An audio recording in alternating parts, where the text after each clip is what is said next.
We are with artist Nich Karp in beautiful Desert Hot Springs, California, and thank you so much for having us. You're welcome. Your work is mostly focused on figurative, so it's a human figure and what we find in the real world, and definitely autobiographical. So yeah, I do have all these experiences. I go on all these trips. I have all these adventures, and yeah, you can post it on social media. That can be your way to let people know about it. But for me to spend time and actually produce a work of art and make that moment an actual moment that I can capture in a painting, it feels a little more special to me at that point.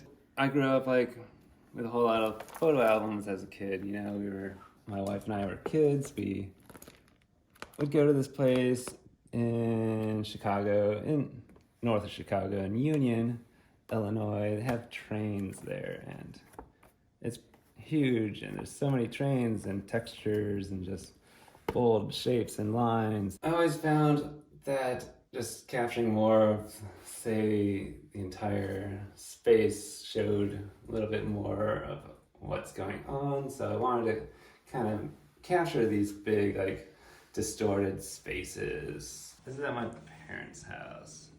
And it's got my brother, my mom, my dad, me, and Ava, and a bunch of crayon monsters, because Ava said that would be fun to have crayon monsters. But yeah, I have the architecture and the house kind of swooping around, and that's kind of just how a room looks when you look at it from all angles. So this isn't as, say, dramatic as that one quick little drawing I did of that room, but it still kind of has some sweeping angles here of the train.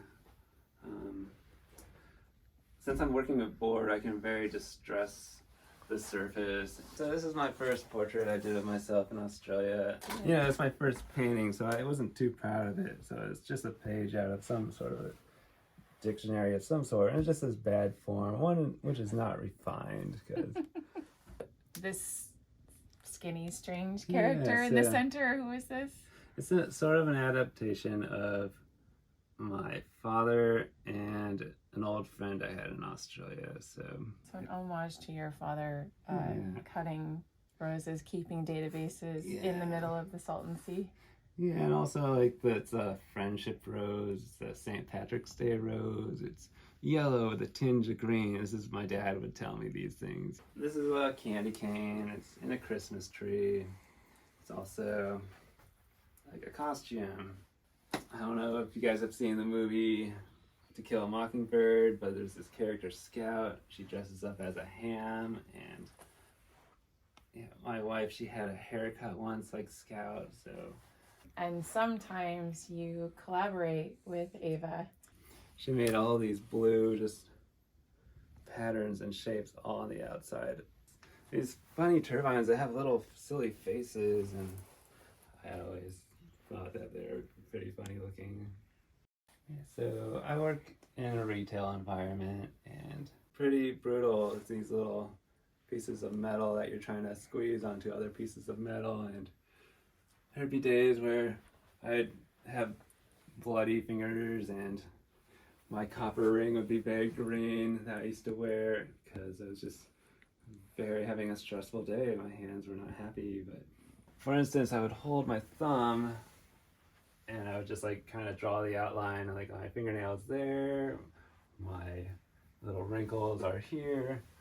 I will hold it in place and I will reach and paint from the right perspective. So I really hate painting hands. It's not something I like to do.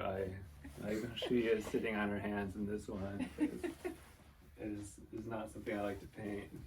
Back in school, Ava and I, we would write notes to each other, maybe as different authors.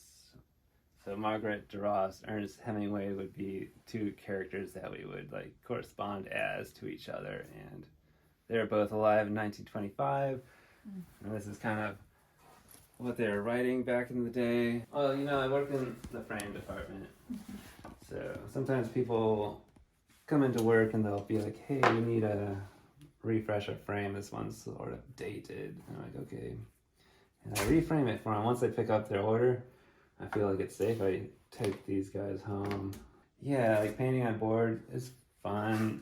It's going to really absorb a lot of your paint. So you just prime it first. Sometimes I'll put paint into the cake tubes for like, when you're putting icing on a cake, I'll just like load up one of those icing things full of oil paint and I'll just squeeze and I'll just kind of get these weird little, it was this product that was this sustainable fireplace log made out of tumbleweeds.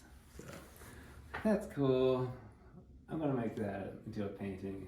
You take photos and then you use that as reference material.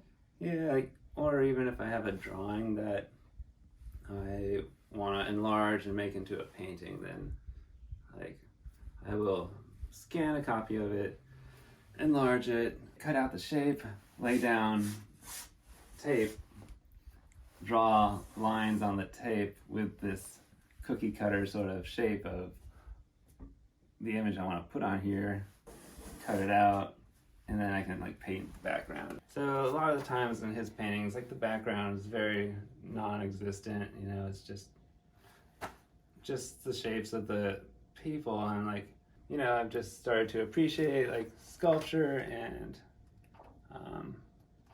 I noticed in some of these sculptures, the eyes, they have for instance, where they carve out little the reflections.